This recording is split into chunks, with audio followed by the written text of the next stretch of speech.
right, well, welcome to Second Saturday. My name is Gary Johnson. I'm a member of the board of the Historical Museum of Bay County.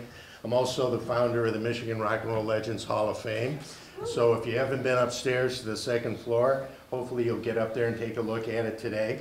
But we have a very, very special guest with us today. And Dennis Loren is renowned as a poster artist. He was kind enough to loan us 17 of his posters that are displayed upstairs. And he was kind enough to come here, and today he's going to be talking about his life and career. Born in Michigan, so we have a real, honest-to-goodness, state-born poster artist here. So without further ado, Mr. Dennis Loren. Thank you, Dennis, again. Thank you. First, I'd like to say thanks for coming. And it's great fun to talk about this stuff, because usually I spend a lot of time alone designing this stuff. So I don't talk to anybody. And as my friend Gary Grimshaw used to say, everybody has to leave and these phone calls have to stop before we do what we do. Gary was I'm sure some of you know who he is. He was a Grandy Ballroom poster designer, but I worked with him in a number of jobs over the years. So I might refer to him. We both worked together at Cream magazine, which is also displayed up there. That was a rock magazine, kind of irreverent, made fun of everything. So anyway, I was born in Detroit, 1946, and just to give you a brief overview of my early life, my mother, Dorothy, passed away when I was 4. She was only 25. She had Hodgkin's disease. And so my brother David was 3 months old. In fact, it was kind of touch and go whether she would survive to give birth to him. And he has no memory of her, but my dad and David and I moved in with my dad's parents. 2 of his brothers had gotten married, so there was room for us in those big old houses in Detroit, you know. And later in the 50s, Dad remarried to a really sweet lady, Harriet Dickinson. She was a school teacher, and she treated David and I very much as her own.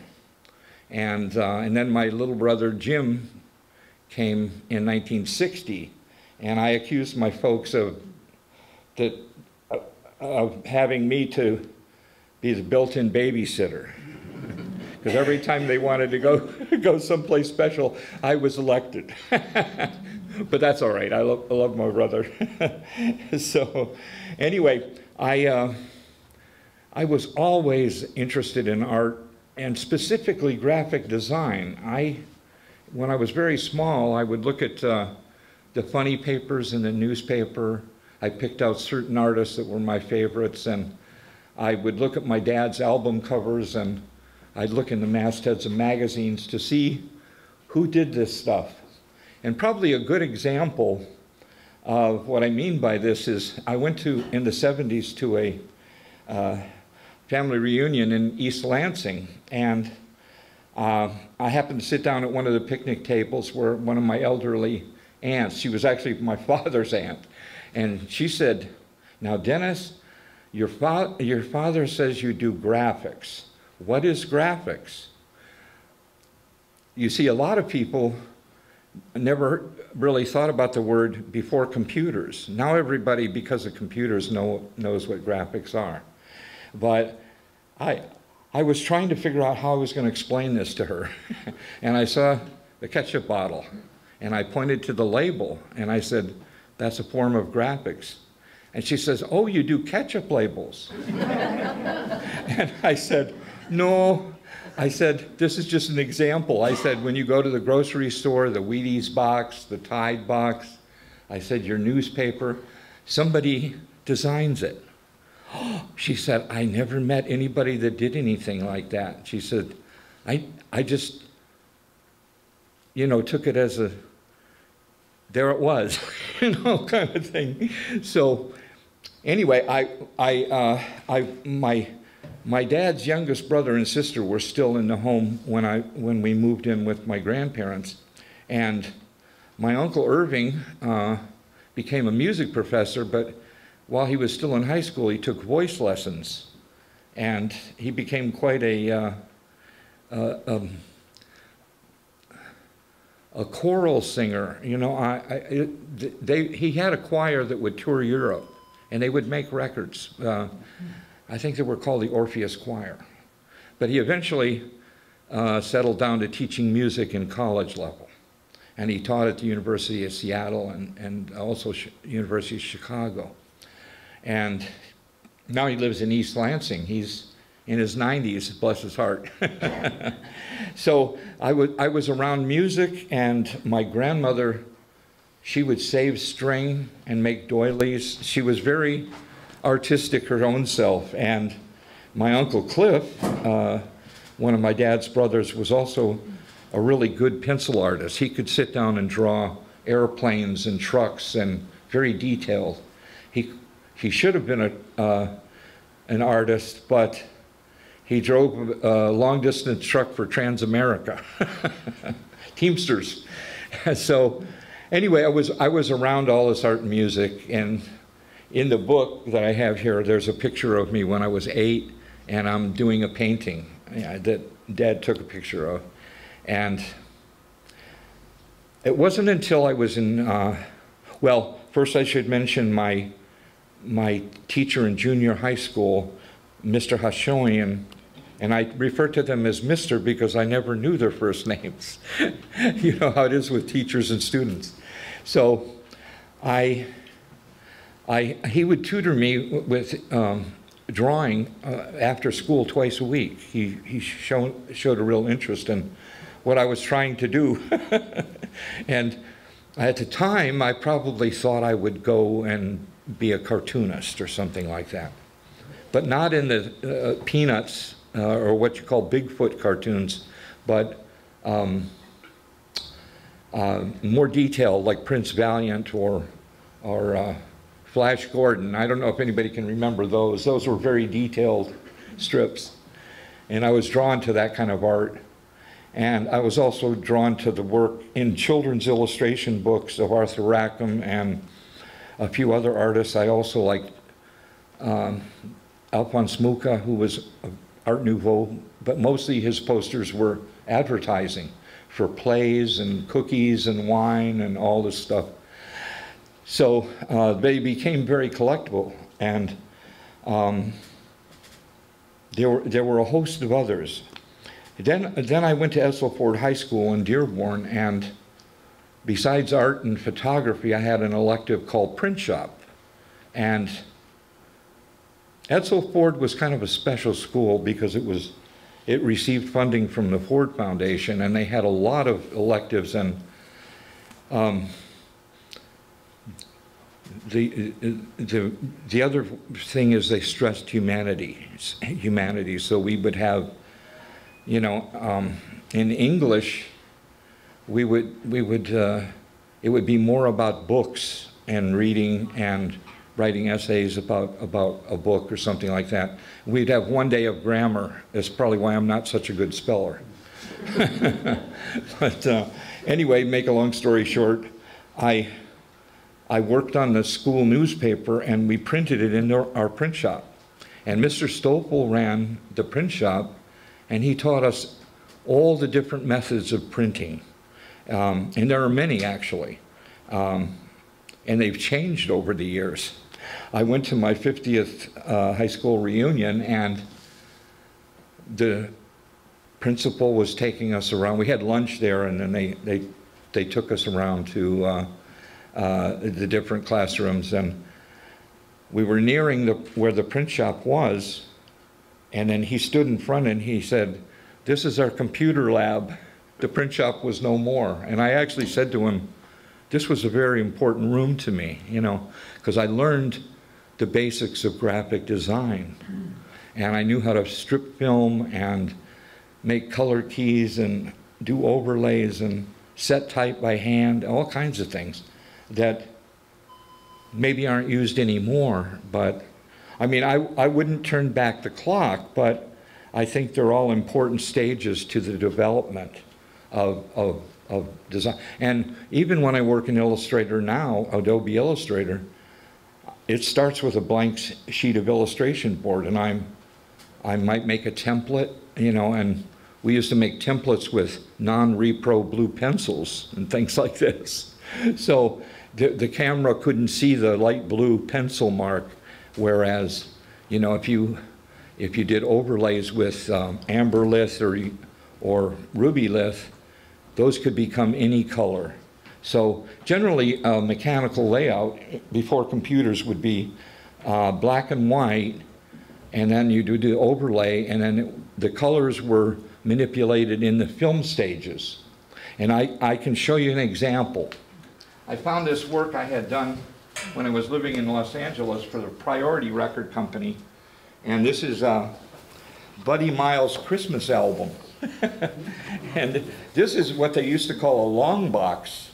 So people, when CDs first came out, they'd put them in these cardboard containers, and then two of these containers side by side would fill the space of where the... So here's the cassette version, and here's the CD, one of the booklet pages, and the long box. But the way the mechanicals would be like this.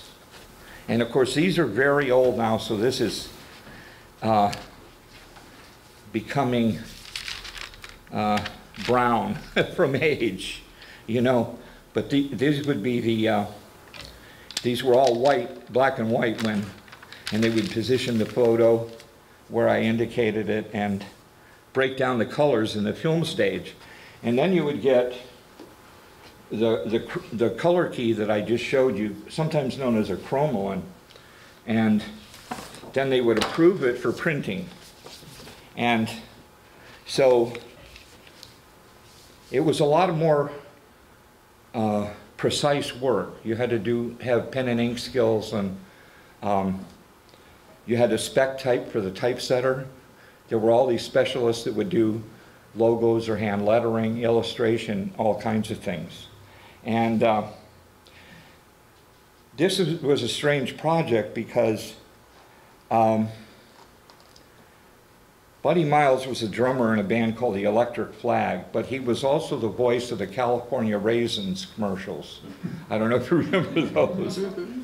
But they had planned to make, they had made an album of the California Raisin. They were kind of fashioned after the Four Tops, you know. But he was all the voices. And so they planned a Christmas album of the California Raisins, and then they shelved it. And then a couple years later, they rolled it back out as Buddy Miles' Greatest Christmas Hits. So I wrote the liner notes and explained all that. Anyway,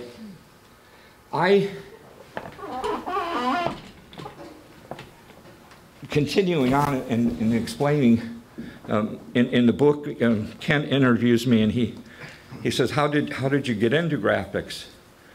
You could have an interest, but how did you get in? And I said, people open doors and I walk through. You know, I kind of flew by the seat of my pants. And I did things like the high school newspaper. Later on, I worked for an ad agency, and I did the varsity news for the University of Detroit twice a week. But I also helped the art director, Walt Kimsky, do all the designing for the brochures and plays for the Detroit Children's Theater, and posters and things for Detroit Institute of Arts. And before I worked there, one of their posters became very famous because they misspelled Tutankhamun. And they fixed it. Somebody caught the error, and there was actually articles in the newspaper about this in the Free Press and News. And finally, they were selling them in the gift shop, but people wanted the misspelled one. They didn't want the corrected one. So you have to have a proofreader too on staff. And I work with many proofreaders. And then when the proofreader's done, you used to have to cut in the line where the mistake was and paste over, you know. So it was all very hands-on. In a way, it's related to drafting, and I had that in high school too. So by the time I got out and I graduated and went to, well, in those days they call it the Society of Arts and Crafts, and they now call it CCS. And it used to be one building on the side of the Detroit Institute of Arts Museum on Kirby. Now the whole back end of the place is in campus. And I worked, but I only went you know, for evening classes, because to afford to go to the evening classes, I had to work. And I worked at a place called E.J. Corvettes, which was a department store. And I managed a luggage shop. So then one day I went home and my dad says, you got a letter, you've been drafted. And I wasn't going to school full time, so I wasn't able to get what they call a student deferment. So that was the end of my education. And so I got out of the Army, and I was sent overseas to a listening station in Sinop, Turkey. And Sinop, Turkey is in northern Turkey. Turkey's kind of like a hand, and we were on a peninsula. This was Sinop. This was the Black Sea, and over here was Crimea and Ukraine, which were part of the Soviet Union. And we were 150 miles as the crow flies, and the Russians had what they call the Kapustin missile range there. And so we were the first line of defense. We were monitoring all signals coming and going from Kapustin missile range. And we had teams of linguists and code breakers and things like that. My job was to bring in the signal. And I got really good at it. And the Russians were tricky. They sent it as a high-speed kind of a whine. And so in the static, I would hear the whine, and then I would turn on the tape recorders and slow it down. And as you slowed it down, it became International Morse. But it was encrypted and originally written in Russian, so there was a lot that still had to be done. But I was able to get the signals in. And because this was a classified job, it saved me from ever being sent to Vietnam. And I don't know what I would have done if they'd sent me there.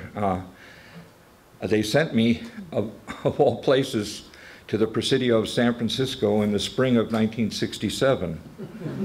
And so I was there 3 or 4 months before the Summer of Love, you know, and all the bands. And I had actually gotten introduced to bands because in Janis Joplin's band, Big Brother and the Holding Company, the lead guitarist, Jim Gurley, was from Detroit. There were quite a few Detroiters out there.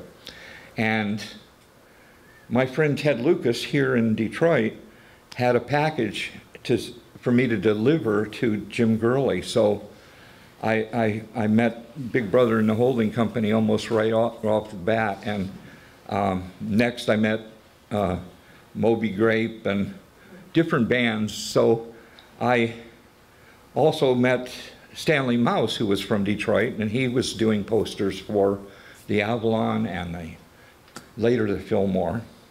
And the people that were involved in the Family Dog, Ellen Harmon and Jack Tolley, were from Detroit. So there were quite a few Detroit music-related refugees out there, you know. And so I kind of fell in with that crowd and met Chet Helms and other promoters. And I met Rick Griffin, who was one of the poster artists, and there was a place called Berkeley Bonaparte. It was a poster shop in Berkeley. And he was actually sitting in the open door of a VW van drawing. And I recognized him, and I introduced myself, and I said, how can I get into this poster thing? You know, and he said, well, do what Victor did.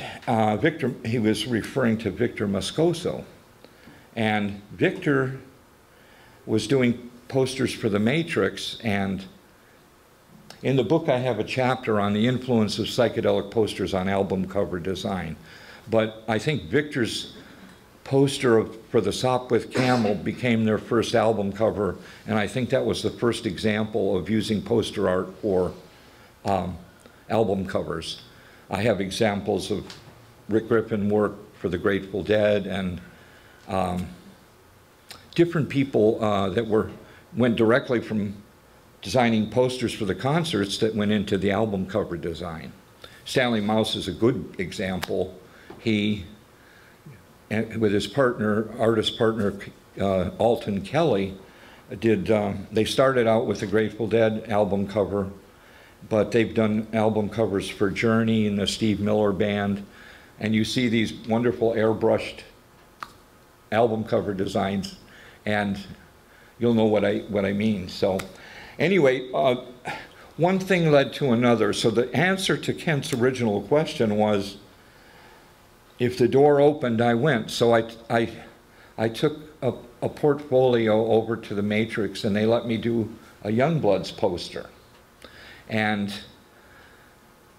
my girlfriend from high school had arranged so that I could do a Muddy Waters poster around the same time for a place here in Detroit where Joni and Chuck Mitchell used to play, called The Living End. They played at the Chessmate and the Raven Gallery too, but Kay was able to talk to them, and so I did the poster and mailed the art, and they took care of the printing. On the other hand, I went to the Matrix, and they let me do a poster for the Youngbloods, who had a big hit at that time with the Get Together, you know. And the Matrix was kind of like a coffee house that had been started by Marty Ballin, who started the Jefferson Airplane, so that he'd have a place for his band to play. All of this was just developing, you know, in '65 and '66 before it broke loose in '67. And so Chet Helms had taken a page out of George Hunter's book, and George was in a group called the Charlatans, and the most famous musician in that band was Dan Hicks, who later had Dan Hicks and the Hot Licks. But George and Michael Ferguson, the piano player, did a poster that everyone acknowledges as The Seed, because it's the first poster that advertises a concert of all places in Virginia City, Nevada.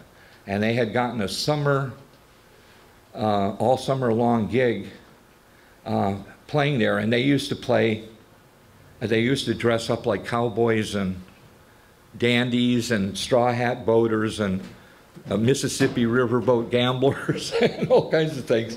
So George and Mike Ferguson did this poster together. And so a lot of the people from San Francisco's hip community had come out there, and Alton Kelly was there, Rick Griffin was there, Chet Helms, Bill Ham was another friend of mine who was one of the light show pioneers. And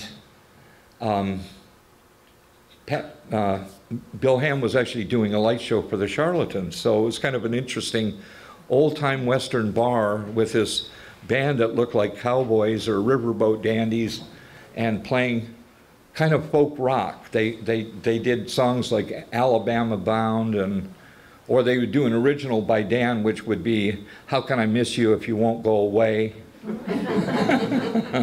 When I Scare Myself. And so when the gig was over, everybody went back to San Francisco, and they wanted to keep the party going. And so some of these people went from the Red Dog to forming the Family Dog and started putting on concerts at first California Hall, and then I would say they found the Avalon Ballroom. and it became more formal. And so they always had light shows, posters, and they would give you a free poster at the end of one concert for the next weekend.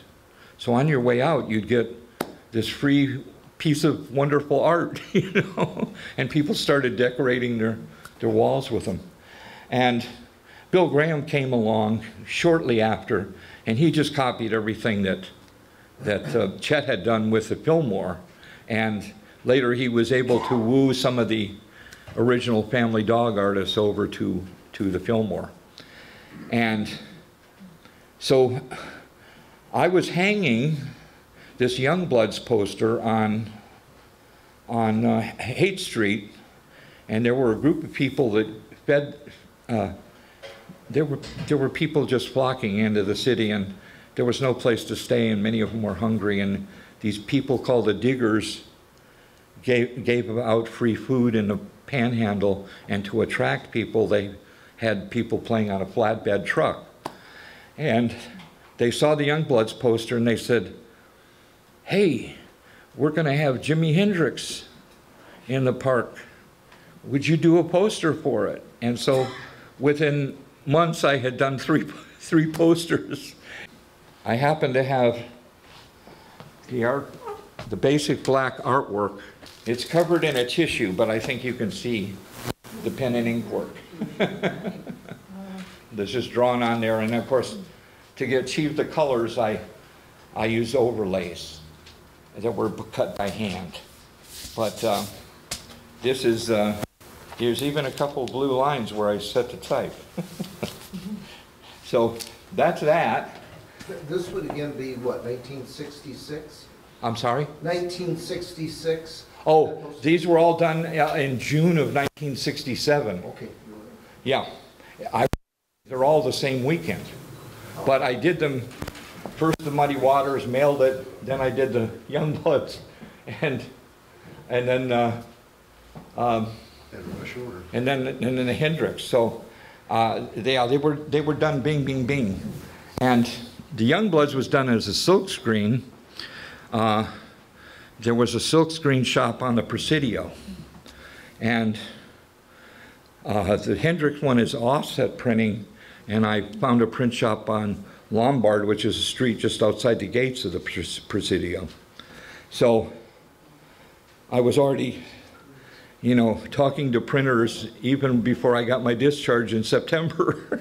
So anyway, these doors opened, and I just continued to do the work, even though I worked briefly when I got my discharge with a place called Graphic Reproductions. And they hired me because I had a security clearance in graphic skills, which is probably an odd combination. They wanted me to restore classified Navy blueprints. So I did this for a while, and then I thought, I had already applied through Project Transition with the post office, and they called me, and they were offering more money an hour. So I asked the graphics company, I thought I might be valuable having a security clearance, you know. So I said, can I have a raise, or can you match what the post office is willing to pay? And he said no, and I said bye.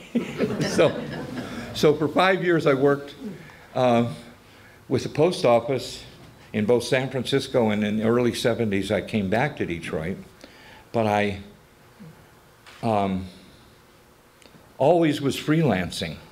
I think I did my first album covers through referrals from Ted Lucas, and eventually I worked with Stanley Mouse on Ted Lucas's solo album. And that's an interesting story too, because Mouse and Kelly were hired by Hendrix to do his next album cover that was going to be called Rays of the New Rising Sun or something like this. And they did this wonderful thing, and a lot of their work could be symmetrical, and so Kelly had done these montages with brontosauruses with astronauts on their heads coming into this scarab that, you know, later, you know, you would see on Journey album covers and things like that. They used all this iconography. And needless to say, Jimi Hendrix died, so the artwork was never used. I happened to see it one time, and it was in the show that Mouse had in the early 70s at Detroit Institute of Arts Museum. I think then Mouse used the scarab part of that design for Ted Lucas's album cover. And then, because I was sitting in Ted Lucas's living room, and Mouse is a very quiet guy, but he's continually sketching. And he was sketching things that later became like Robert Hunter's Tiger Rose album cover, but he may have been thinking about it, but in the end he used the scarab from the Hendrix cover for Ted's thing. And I designed the back and put the mechanical together, this cut and paste stuff. So I then got a job with an ad agency, and that's when I was doing stuff for the Detroit Children's Theater, and I was doing the weekly student newspaper for University of Detroit, and gosh, so many things. Hills Brothers coffee ads, Charmin toilet tissue. So anyway, I started working with a guy named Mike McDowell, and he had a little music magazine he was trying to get off the ground. And he called it Ballroom Blitz at first, and then he shortened it to Blitz. But I did his first few issues. And then Brian Buchanan, who had a publication called Goldmine for record collectors, saw Blitz and hired me to be the art director. So all this time I was doing picture sleeves for Detroit area punk rock bands. There's hundreds of them. And some are collaborations with other artists. And anyway, you get the idea. And all the while I was doing that, I started doing album covers for Westbound Records, and they had a line called Sound of Gospel Records. And so I was doing covers for punk rock 45s and also gospel album covers. So you would say it's like eclectic, you know. So I just made myself very available and flexible, I think is the best way to describe it. And you're welcome afterwards to look through some of these portfolios, because I'm just going to jump in and out.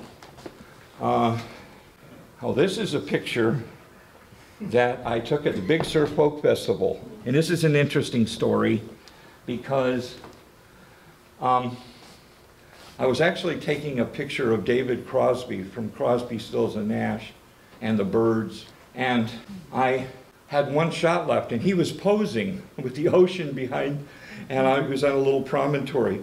But out of the corner of my eye, I saw Steve Stills and Judy Collins coming up this walkway. You know, Sweet Judy Blue Eyes was a big hit. I said, that's my shot. So I turned without focusing and took this picture, and then turned back to Crosby and went, I'm out of film. So it goes further. People said I should take this picture to Rolling Stone magazine, which at the time was published in New York, or in San Francisco. And I was pretty shy then in 1967, and I had to screw up my courage. Finally, I went in, and the secretary said, the art director's in the back. Go ask for a guy named Robert Kingsbury.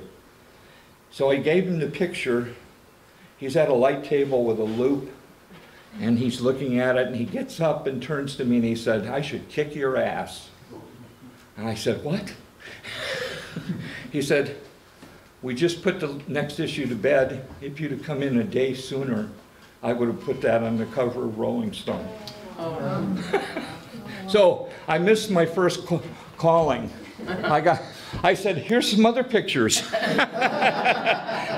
He never picked any of the other ones. So anyway, I happened to go to the Fillmore West to see the MC5 play, and one of the acts on the bill was Jethro Tull. And I got the perfect shot of Ian Anderson standing on his one leg. This next one is John Mayall, I think also at the Fillmore West. I had an old double lens Rolleiflex camera that you had to look down into and use a flash attachment, and I used Tri-X black and white film. I didn't get colorful light show pictures because my flash blanked out the light shows, you know, and I was black and white. So now this is an interesting one. Do you remember T-Rex and Mark Bolan in the early 70s? His earlier incarnation was as Tyrannosaurus Rex, and he used a conga and bongo player named Steve Took. And here he's playing at the Family Dog, and I got the deer in the headlight shot. Now, I'm showing you these, but I don't pretend to be a photographer. My father was a good photographer, and I learned darkroom skills, but for the most part, I took my camera randomly. So don't ask me why I didn't take pictures of Jimi Hendrix or Janis Joplin or any other famous singers from the time. This is a jam also at the Family Dog with Tim Kaine, and he's in the band called the Sons of Champlin. And they're jamming with some guys from another group called Phoenix. Sons of Champlin were one of a series of bands in the 60s. They were from San Francisco, but they would be like Blood, Sweat, and Tears or Chicago with horn sections. So I always liked them because Bill Chaplin had a voice like Lou Rawls, you know, if you ever listen to any of their Capitol albums. And as probably when some of you were coming in, you heard some music that was from an album called Stone Soup. And when I used to do my singer-songwriter thing, I was in bands in the 60s with my brother. And this is where the mutual love of music and art came together. What are you playing there? On there, I'm playing an auto harp. In my solo act, I used the harmonica, the dulcimer, the guitar, and an auto harp, and I looked really versatile and multi-instrumentalist, but I always was playing at the maximum of my ability in each of those instruments, you know. But it was this a fluky thing. Anyway, I got chosen to be on the Stone Soup album, which was an album in the mid-70s that was 11 singer-songwriters from Detroit, Ann Arbor, and Lansing. So if you can find it, it may be even valuable these days, I don't know. And lo and behold, I have the artwork with overlay, I think. And this is the color overlay that would indicate what I wanted the colors to be. And this is just all drawn or pasted on.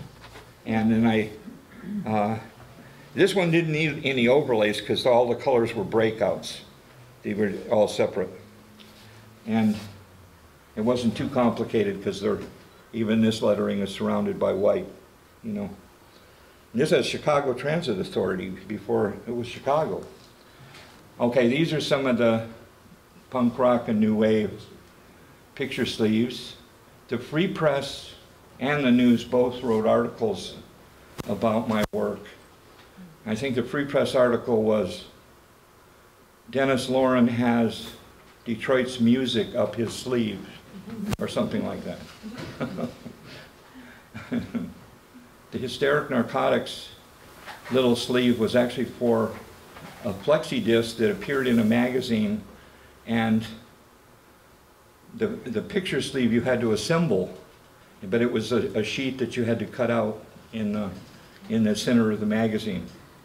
And Detroit on a Platter was a compilation of Detroit new wave and punk rock bands from, oh, well, I think the Mutants are on there, and the Ivories, and the Reruns, Destroy All Monsters. There's 11 different bands on that. That single by the Vampires was actually a tongue-in-cheek record I made with some friends from, in early in my high school bands. And we had gotten a little money, and we put it out. It was kind of a tongue-in-cheek against glam rock, and it had a hook that says, "Don't you touch our rock and roll, you sequin punks from outer space." So, anyway, the bands loved it, and so they invited me to sing the song, and the Ivories backed me up. They're on the poster in the center. and they're in the picture on the right. And these are some Easttown, a couple of Easttown and one Second Chance poster. And these are some of the covers I did for my magazine work. And they're all pretty self-explanatory. We went over one night to Tim and Kim's house and wrote all these captions, but I can probably talk you through it quicker than reading it. These are some, when I got to LA, I started working for, Cream got sold. I should back up a minute. And they took some of us from the art staff and editorial staff to their new offices on Sunset Boulevard in Hollywood. And eventually, Arnold, the new publisher, sold the magazine once again to these guys in New York. They defaulted, he got it back, sold it a couple more times. It turned into a mess, but I chose not to go to New York with the second group of publishers, or third actually, and I had been putting in advertising in Cream, and so I knew a lot of the art directors, and I just started taking my portfolio to record companies. And I've never looked back. I've never had what you'd call a full-time day job. I've been freelance since the early 90s, and it was all because these doors opened. And so I just, I went to Rhino first, and before I left, they'd assigned me a cover for it was like a greatest hits for the Four Seasons. And then the second one I did was the Blues Project. And started also to work with Delphi Records, who had Richie Valens and, the one in the lower left is Bobby Fuller 4. They had a big hit record called I Fought the Law and the Law Won. So anyway, these are different labels, different stuff. This was a double album I did for another one of the reissue labels. And this was Jody Reynolds, he had a big hit song. In the late 50s, early 60s, there were all these tragedy records, like He's a Rebel, and he did one of them, I think, and I forget the name of it. Endless Sleep. Endless Sleep, that was it. It is called Endless. And that was his CD with his, it was double CD with his greatest hits on it. So, and then I did some posters for the House of Blues, the Whiskey A Go-Go, Bob Dylan, and I knew this guy named Mike Giangreco, and he booked the Whiskey A Go-Go. And when I went to his office, he had that Velvet Underground behind his desk on the wall. And so I said, "Oh, you already have some of my art here." And he goes, "Oh, then you're the guy." So he led me to a lot of work, which the Doors poster was like for the very first box set. Of course, Morrison was dead, but there were 3 remaining Doors played live, and to videotape of Morrison reciting poetry, and they did something called the Orange County Suite or something like that, and it had never been released, so they had him singing and sitting at a piano while they played live. So it was interesting, and they put on the marquee the Doors, and people were lining up. I don't know if they thought it was the resurrection of Jim Morrison or not. Well, I should mention, well, there's the Buddy Miles.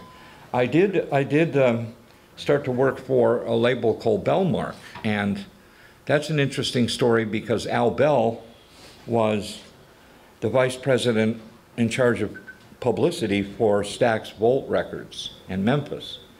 And after Stax Volt had been, the first part of, they had a distribution deal with Atlantic, and Ahmet Ertegun actually quite literally stole the front end of their catalog.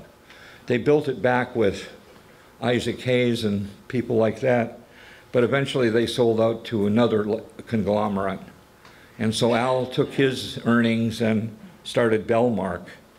And they were doing a lot of interesting R&B people, but they weren't selling any records. And the times had shifted in the early 90s, and hip-hop had taken over the black audience.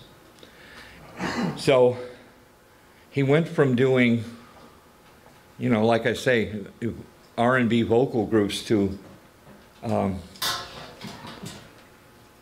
he tried 2 things. And one was called by a group called Deuce, and it was called Daisy Dukes. Look at those girls with the Daisy Dukes on.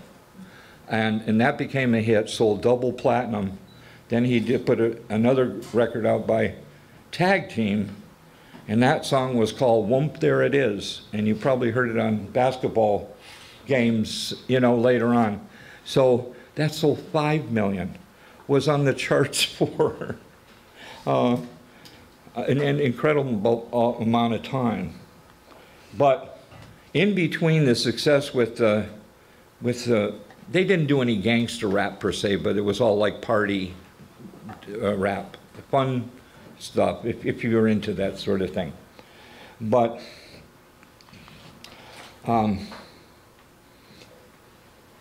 he had a distribution deal with Capitol Records, and the first 14 albums didn't sell well, so they dropped him. And then he tried the hip-hop thing. But him and the vice president, who was a lawyer, I happened to come into the office, and they were sitting there on the couch, and everybody else had left, and they were really sad. They thought they might have to pull the plug on the label after getting dropped by Capitol. And I said, I happened to look at some of my son's sheet music, and there was a song that the Black Crowes had done called Hard to Handle. And I noticed who wrote the song, and it was Otis Redding and Al Bell. So I said, do you know that you have a hit on the charts right now? And he goes, what? I said, there's a group from Atlanta called the Black Crowes that have covered Hard to Handle. And he says, are they black? And I said, no, they're white. And so I said, you know where you are in this building on the corner of Hollywood Boulevard and Highland? I said, if you walk down two blocks to A&M Records and walk another block, there's the office for Irving Music. I think they owe you a check. You know?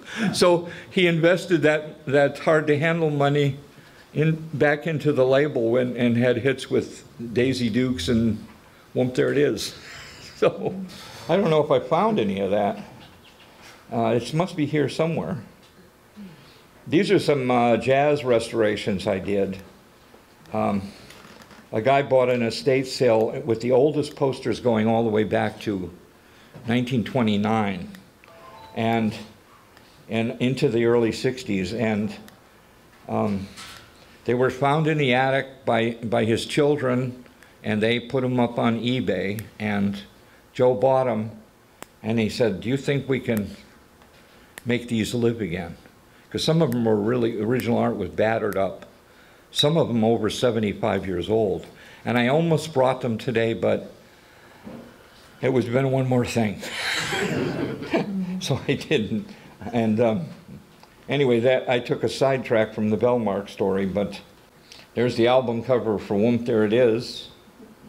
And later on, this is ironic, they took Johnny Guitar Watson, who wrote The Gangster of Love that Steve Miller covered, right?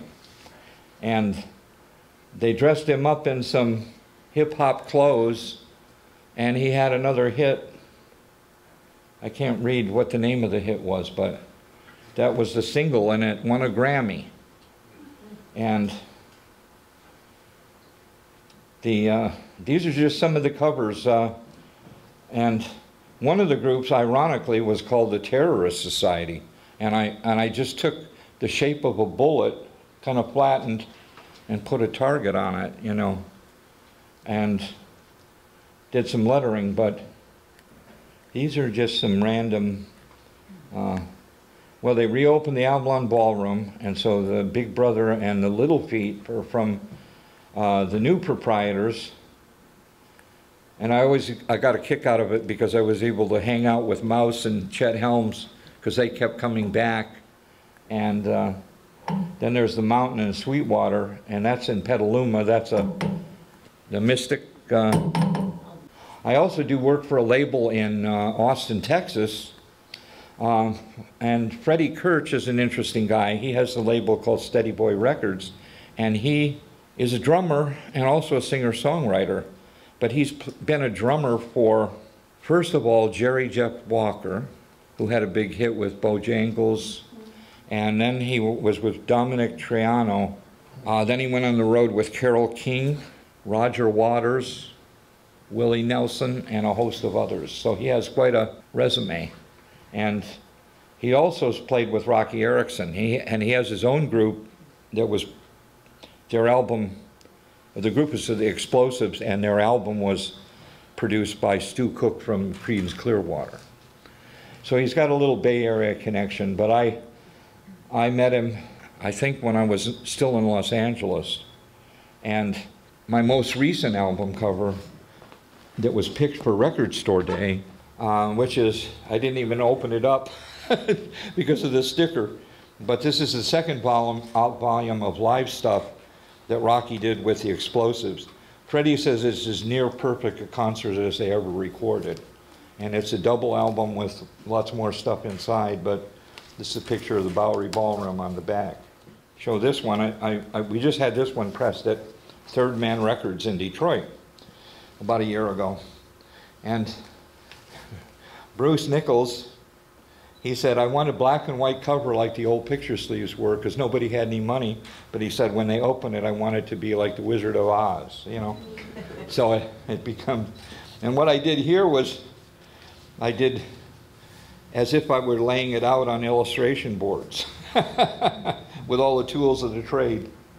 So that's a fun one. But I think the most, I'm the most proud because I have had to work with my friend Mark London, who considers me his mentor.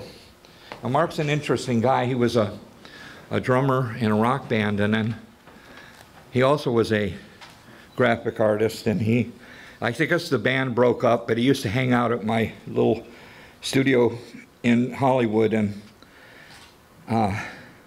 one day he called me and he said, Brian Wilson is playing at the Wiltern. And he was a huge Beach Boys fan.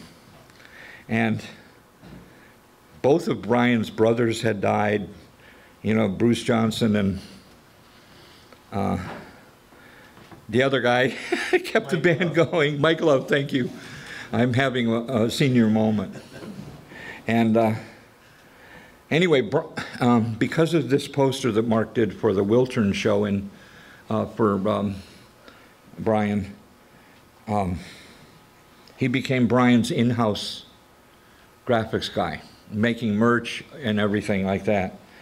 So he calls me and he says, Dennis, we have this idea to make this album cover look like an old ceiling tile. So this is an emboss here, and it's very intricate, but I did the vector from his pencil ideas. You'll have to come and touch it. You know, I'll leave them out here on the table. But there's 3 processes of printing, and one is CMYK offset. This is foil stamping, the smile, and it's like a metallic blue. And in other words, each letter was, they have a process where they come down and then they peel away what's not needed. So there's a vector line cutting out the letters. And then we have the emboss. So for something so simple looking, it's very complicated. None Such is owned by Warner Brothers now. It was part of Elektra, and that's what the vinyl came out of. Oh no, this came out on Rhino, I think.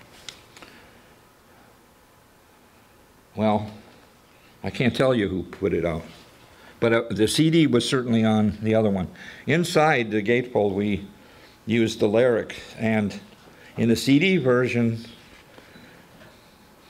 these are all little like Victorian, early American tchotchkes that we got out of copyright-free Dover books.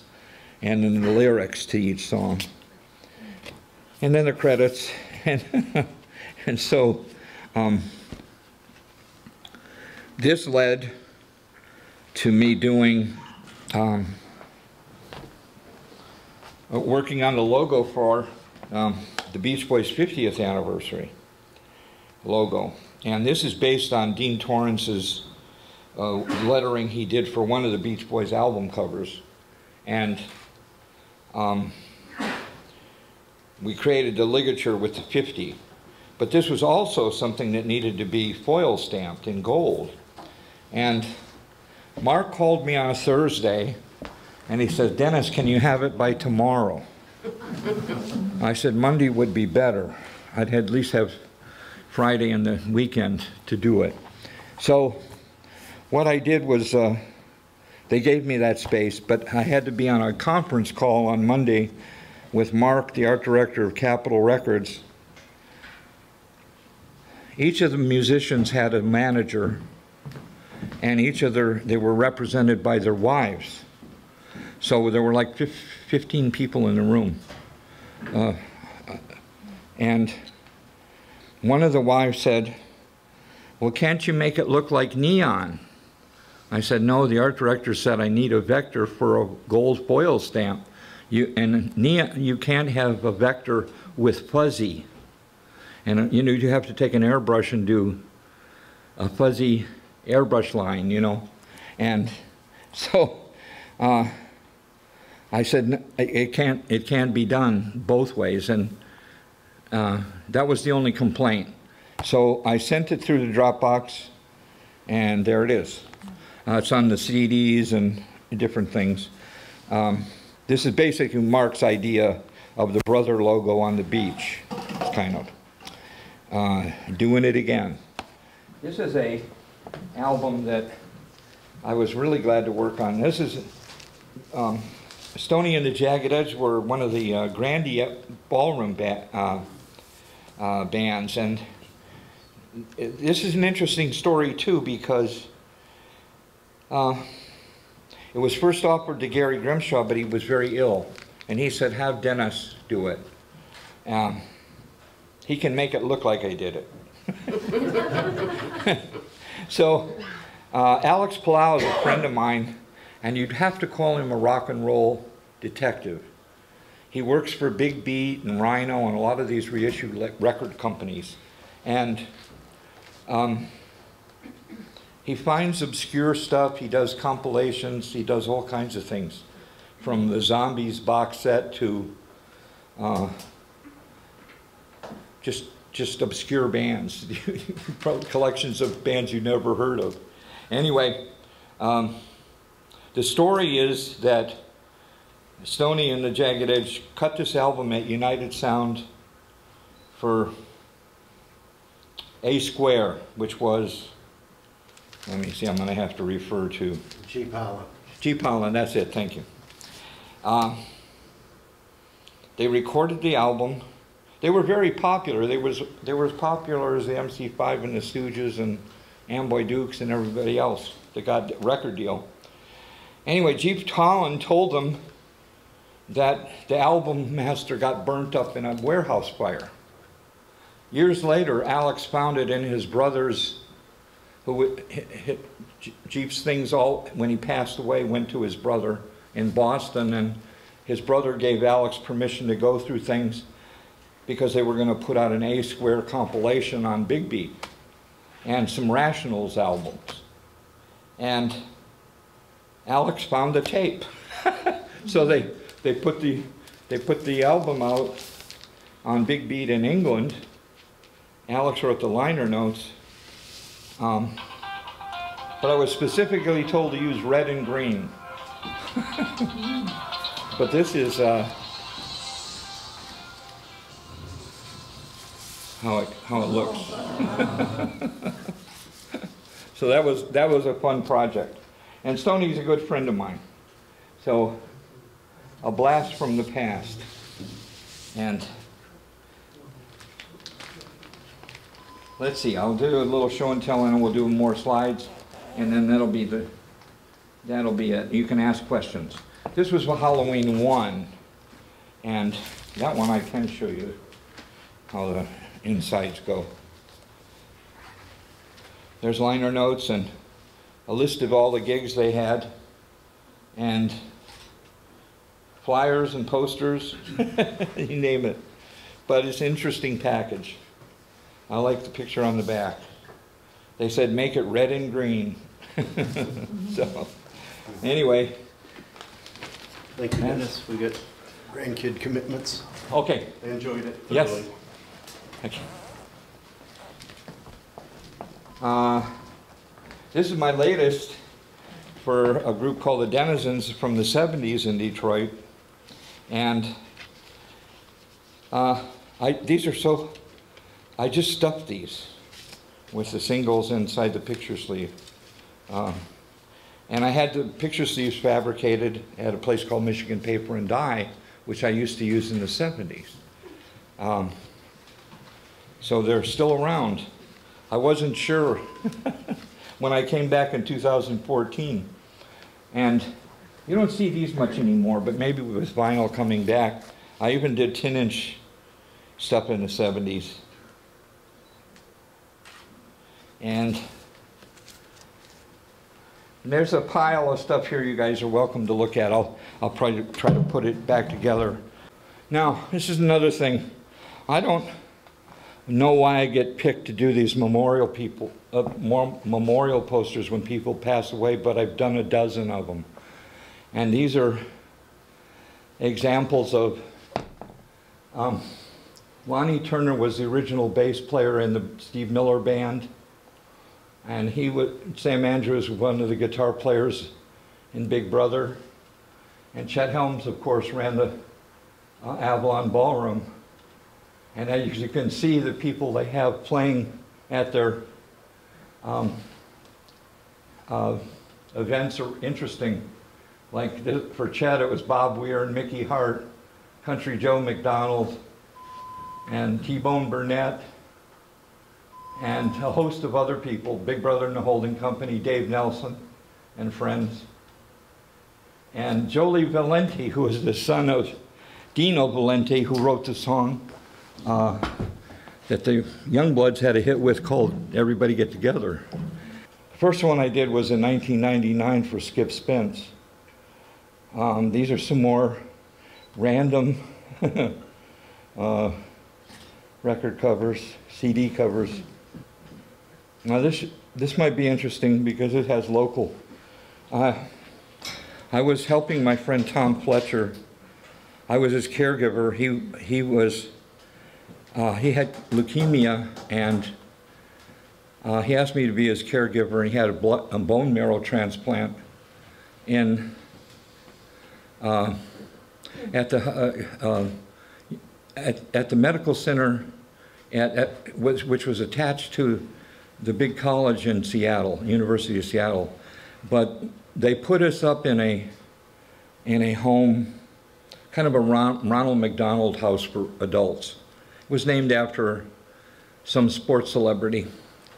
And I was hired to, he had to recover, he had the operation, and they quite literally, he looked, when he come out of the hospital and into my care, he looked like a Hiroshima victim. You know, his eyes were red, all his hair had fallen out, and they had to almost kill him to get so that he would be at his lowest so that the bone marrow transplant would take hold. And he said, "Dennis, you're the only person I know that I could ask who might say yes." And I said, "Yeah, I'll take care of you." So we were up there for 4 months. While I was up there, I'd kept reading about this band from Detroit called the White Stripes. So on one of my nights off, I went to one of their shows at a place called the Crocodile Cafe and introduced myself. And I said, "Could I do some posters for you?" And Jack said, "Call our booking agent." And I did 16 in a row. Before this guy in Texas, I gave the manager's number to him, and he, behind my back, he signed a contract with Ian Montone to produce posters for the White Stripes. But that's okay, I'd done enough. You know, 16 is quite a few. The poster in the middle, there was a documentary made by somebody who used to work for MTV named Merle Becker, and this is a documentary that you can probably find online. They show little short clips on YouTube, but not very in-depth. And it's actually a documentary about rock poster art. And it includes the old guys and the new guys. Gary was still alive, and he has quite a nice segment. On the DVD, they have longer interviews with all of us. So the other one is a chocolate watch band called me up and said, "Can you do a poster for our tour of Europe?" They had a reissue coming out. I said, "Yeah," and he said, "We want it to look like Wes Wilson." And I said, "Well, why don't you just hire Wes? I got his phone number." And they go, "Oh, we're too embarrassed. Can't you do it?" So I tried to make that look as close to Wes as I could. I did swipe a little from Michelangelo, though, and the name of the album was "It Melts in Your Mind and Not on Your Wrist." So, and the other one was a reunion of Poco, which is a band I always liked. This is a picture of me with Brian Wilson, and he's a very interesting guy. And I heard the final mix before they went into production of Smile in his music room. And later his wife and him took us to a restaurant that was owned by, who's the trumpet player from Herb Alpert, up in the Hollywood Hills somewhere.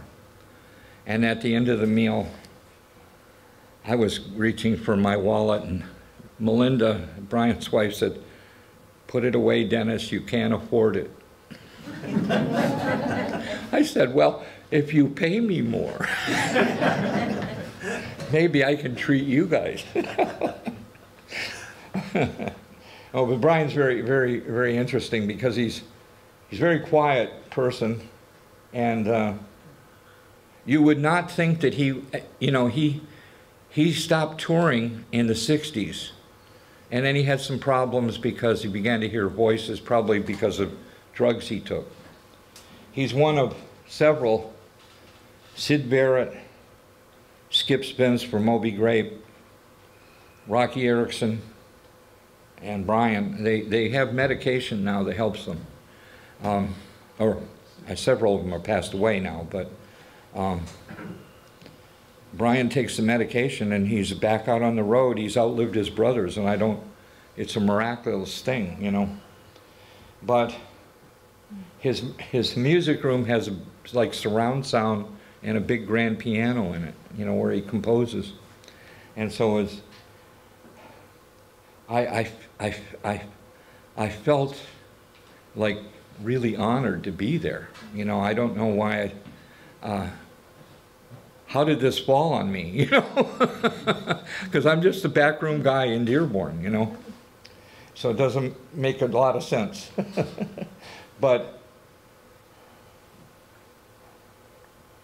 this leads back to the original question of you know, I just followed when a door opened, I walked through it, you know.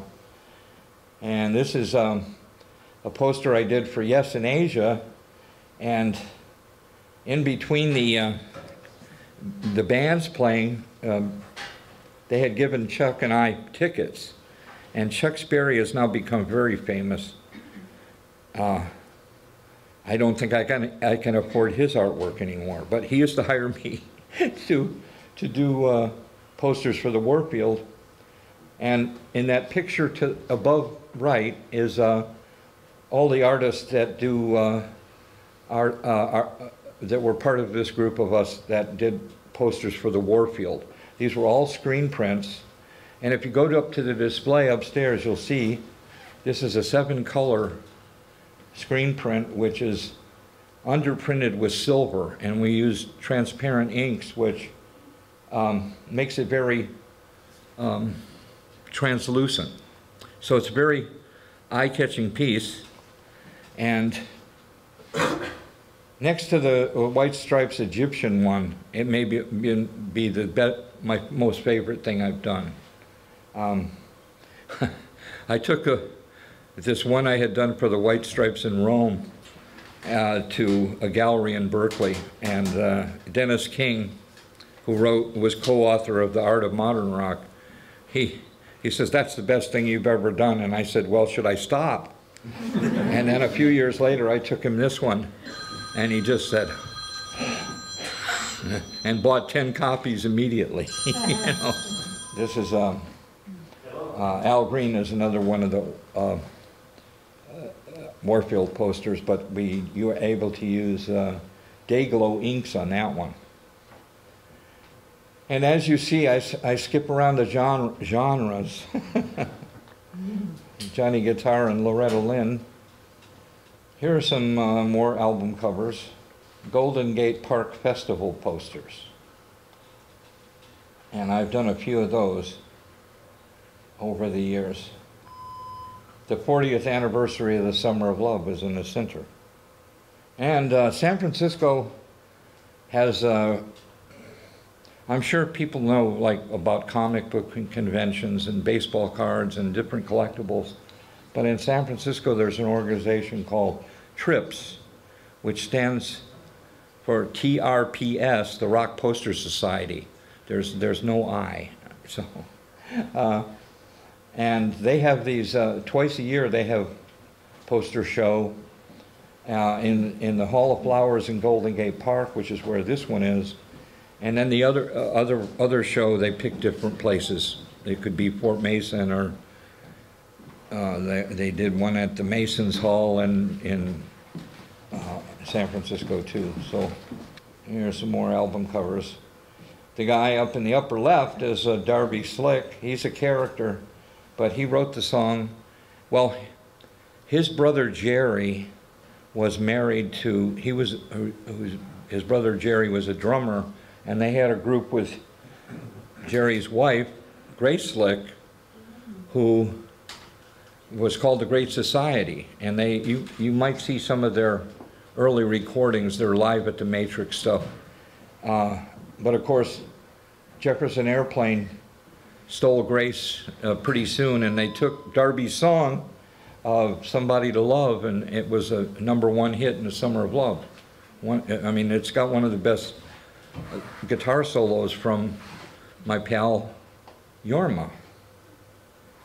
And let's see, there's a heart one for the Warfield, and the one in the middle was for Mike Herron. Was in the Incredible String Band, and he went on tour with this young sort of semi-psychedelic band called Trembling Bells.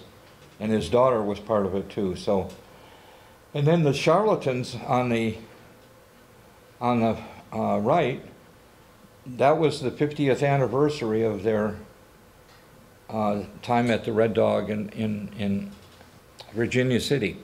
And here I am in Dearborn, you know, replicating Michael and George. I know George, but it's so funny to know that because of the internet, I could be in a barn in Ohio, it wouldn't matter. You know, as long as I had made these initial contacts, people give me work, you know. So I'm very fortunate. In 2011, I compiled this book for this book packager in London called Classic Rock Posters. And it's co-compiled and authored by Mick Farron, who was in an English band called the Deviants, kind of like the Mothers of Invention in England. But he was also a journalist, and he wrote several books on music. He unfortunately died about 4 months after the book was published.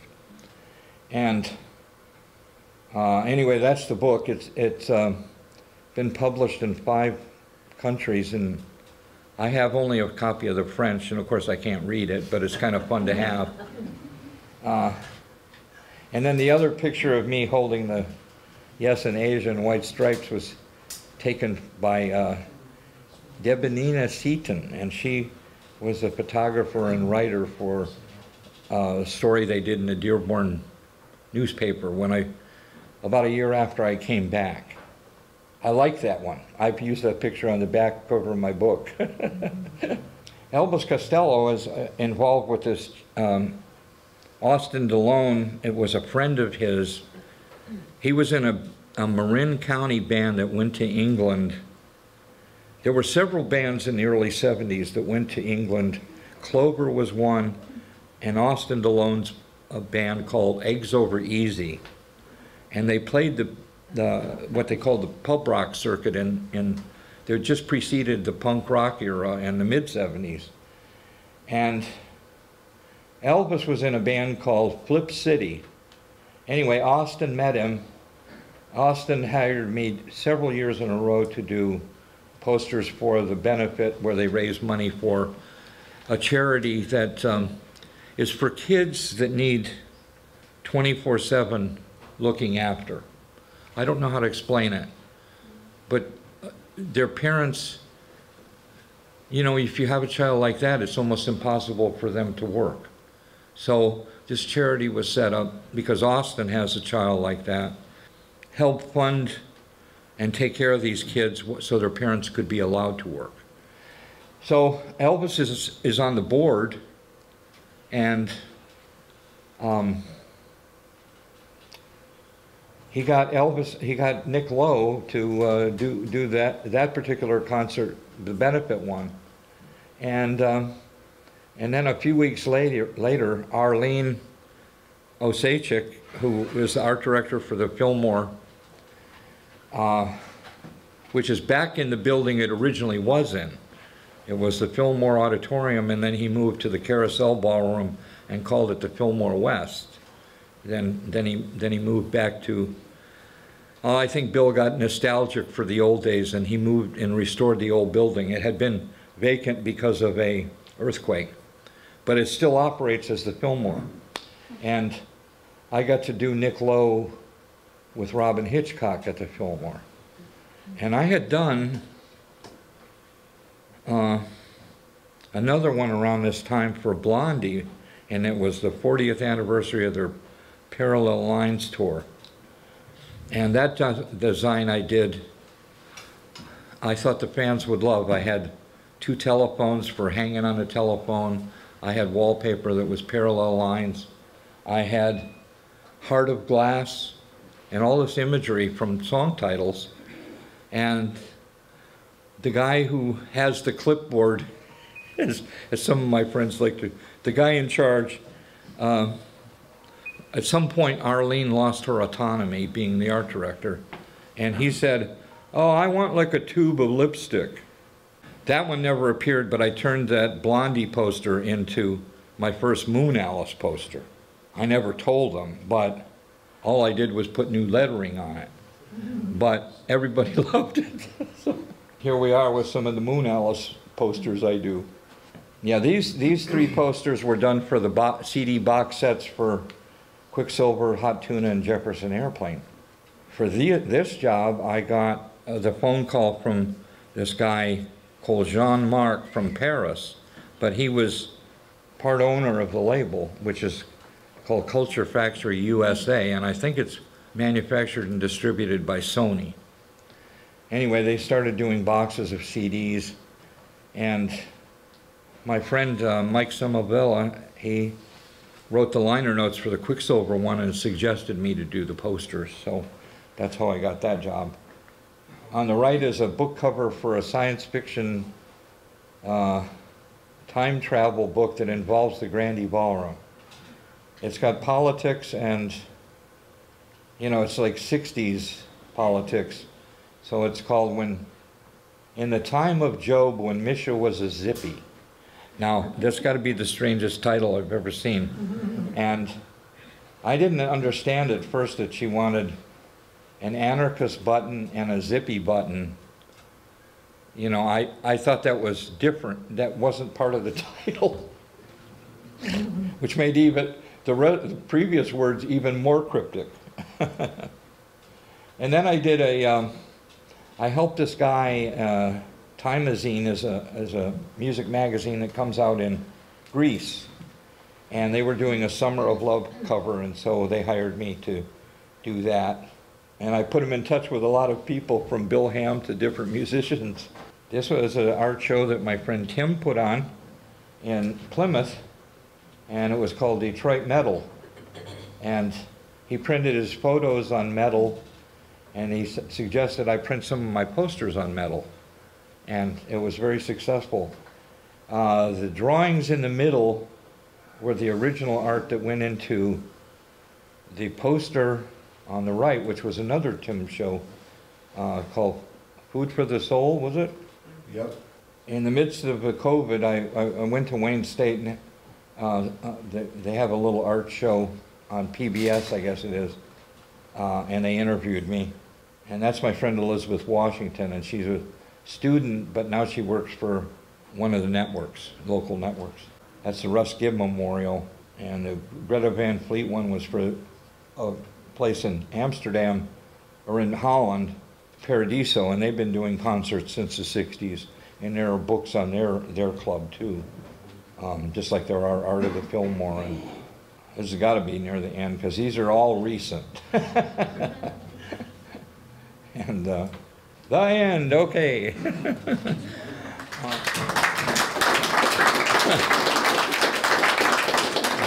Do any of you have any questions?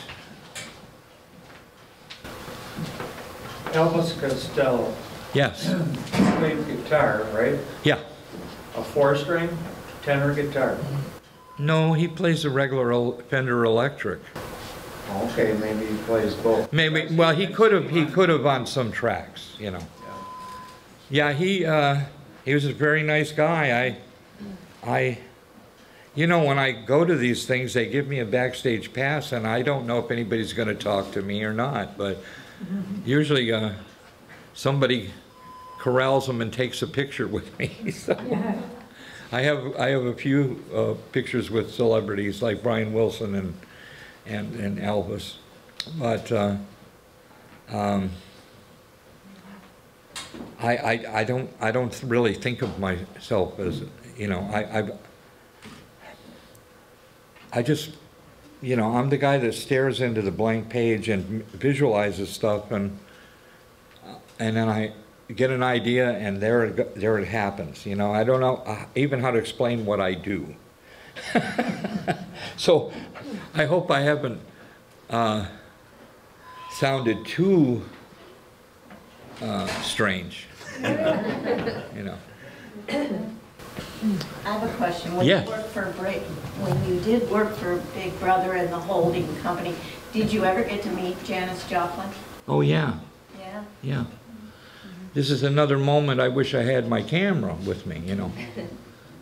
I never had the camera when anybody, well, I mean, I guess Jethro Tull and some of these people are cool, Steve Stills and Judy Collins, but for the most part, I just once in a while took the camera to play around with. I don't see myself as a photographer, but I happen to have taken some pictures of famous people. But I've been backstage, you know, like the Poco thing. This is a reunion with Jim Messina and Richie Fury and all these different people that I admired, and I couldn't even get a word out of my mouth. Richie passes by me, and I'm just sort of stunned that I'm there, you know, because some of these people can be my heroes too, you know, and so I just stumbled through it. Eventually, somebody introduced us, and I got to shake his hand, so that's nice. I didn't get a picture with him, no. Dennis, I got 2 questions. Yes. One, guy from Detroit who has worked with Destroy All Monsters. Are you kin to the artist bookseller Carrie Loren? Oh, no. He has the book. We're good friends, Okay. but we're not actually related. Second question, 30 years ago in San Francisco, there was a gallery called Art Rock. Did you have a piece of that? Yeah, they moved to San Francisco. Gary Grimshaw became the art director, and then the guy who ran the gallery, Phil Cushway, he was trying to, a crazy thing happened. Concert posters used to be used as advertising, and then they started giving them away. They became souvenirs. Now, in the late 80s, early 90s, a guy named Frank Kozik decided to come up with a plan, because at some point venues stopped making posters. So he approached the bands and said, can I make a poster for you for this concert, and you can sell it as merchandise with your t-shirts and CDs. So a whole new door opened, and most posters today, except in the case of Moon Alice or the Fillmore still will give you a poster at the end of the concert, if the show is sold out. The new owners have a proviso. Anyway, and it wouldn't be like Bill giving you a poster for the show next weekend. It'd be a copy of the poster for that concert you just saw. And so a lot of other bands, especially during the grunge period, the Seattle bands really went for this. So you'll see a lot of young artists that grow up in a certain scene, you know, and I know there's some young artists here today, and the best I can say is start doing stuff for your local bands. And you never know, because they could be the White Stripes, you know, or Big Brother and the Holding Company. Some more people over here had questions? Yes? Kind of a silly question, but do you listen to the music before you do a poster to get an idea? I do. If you look at my White Stripes posters, I generally pick up lyrics from the songs. One of the ones that flitted by with the lines coming down, I have silhouettes of squirrels, and I have red leaves. And they have a song called Be Like the Squirrel Girl, and they have another song called Dead Leaves on the Dirty Ground. So I work the imagery into that poster. I use most bands wouldn't do this, but in the case of the White Stripes, they dressed in black, white, or red, and so I kept that element also going. As the dominant colors, sometimes I would have some, you know, supportive colors, but for the most part, most of those posters were that. And you know, on one of them, they did a thing with the Strokes at Shane Park, and I made the background zebra stripes, you know. So I thought that worked. So yeah, on the other hand, the Yes in Asia one is another good example, because through that I met Roger Dean, and he'd done all their album covers. And I didn't finish that story. Actually, it's funny because he wanted to see Chuck and and we went in between sets. One band was going on, one was coming off. And I saw him, and I reached out my hand, and I said, I hope you like the poster. I was really worried because even though I didn't draw it in his style, I tried it as close as I could to look like his work. And he by the time his hand reached to mine, he says, "Dennis, it's so good you should be shot." And the next day he invited Chuck and I to a gallery show in San Francisco where they were selling his album cover art, which was really magnificent. And we hung out all day with him. And Chuck is the only one with enough brain cells to get, and he's got a copy of the poster that I've autographed and that Roger Dean autographed too. So I have a lot of other artists, you know, that do album covers and posters that are, I consider friends, you know, especially among the poster artists in the Bay Area. You had a question, David. I see a tremendous amount of mirror action. Guitars that are splayed, you know, in parallel. Does that become kind of like your main signature? No, sometimes I really love symmetry, but I don't always do some symmetrical things. But even a non-symmetrical image might have some invisible balance to it. In the case of adding other little elements, they just kind of help this. When I do something symmetrical, they kind of help the design along. Sometimes I do things that are subtle. I never have a face look off the page or draw your eye away from the poster information.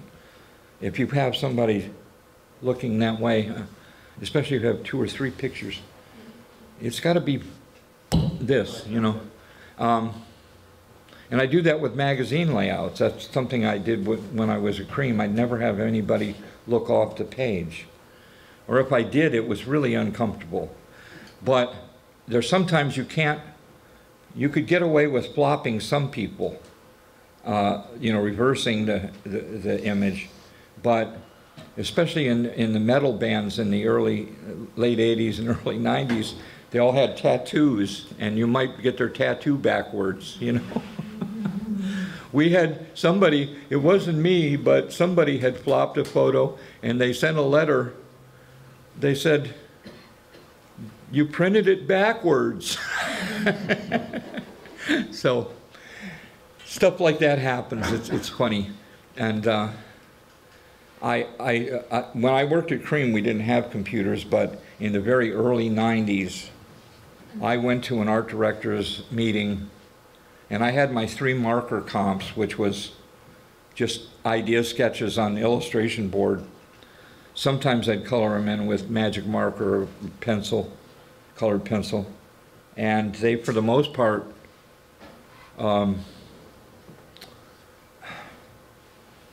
you know, we spoke the same language, so they'd pick their favorite. You would do 3 ideas. But with this particular day, I happened to get there early, and the secretary said, "Just go on in." So I sat down, and on her desk, I saw my first rainbow, which would have been the equivalent of one of those color keys I showed you for the Buddy Miles.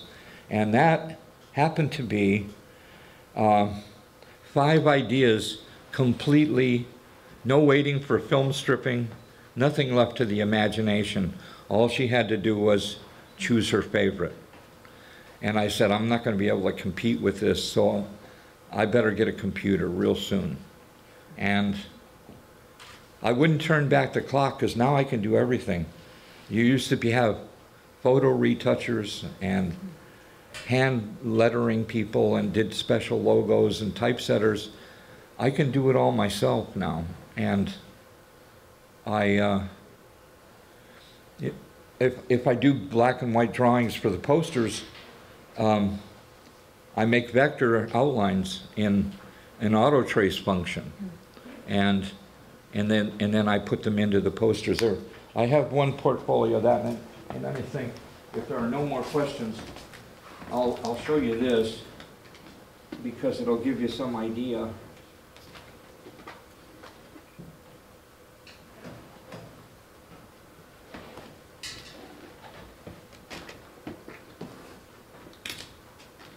Okay, it's this one. These are all black and white drawings that now I don't have to actually draw the whole poster on one piece of illustration board. Nowadays I can just take Bristol board, and here's the zebras that I use for the border, not only on the book, but the White Stripes Shane Park. And there's the picture I did of them. And I sort of sculpt on paper. I look for contrast, and that's a armadillo I did for Freddie. And this was a use for all Detroit bands in London show. And he's just, I don't know where the idea for him came, but he's... Then I did the police, and I worked with silhouettes. And oh, there's the swipe from Michelangelo, and there are the psychedelic bubbles and the Wes Wilson lettering for chocolate watch bands. So this book kind of can show you, I can just scan this page and then I can, you know, cut it in chunks and then vector and utilize it. And now I don't have to draw, if I do something symmetrical, I don't have to draw one side, take a tissue and then trace the sample and hope that I ink it perfectly symmetrical. I can just scan it, and then I could make this into 4 corners or something. I sometimes just do, you know, random type shapes. And these are all just, oh, here's for the Horus Club in Rome, and I did an Egyptian motif for the White Stripes. And Jack was the only one that really got it right away. He laughed immediately. They were telling people they were brother and sister, but they were actually ex-husband and wife. So I did this whole Egyptian motif. And this is for my son's surfboard. And I've used this in sometimes I just sit down and draw, and I can come up with, you will probably recognize him, you know. Kind of in a pulp novel. I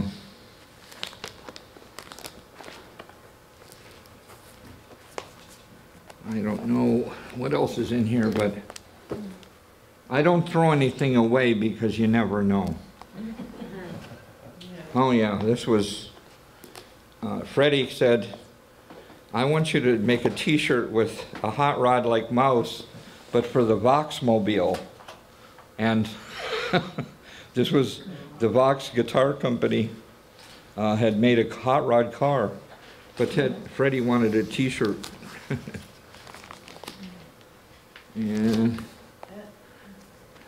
I did some work for a band called Electric Frankenstein. I think that was,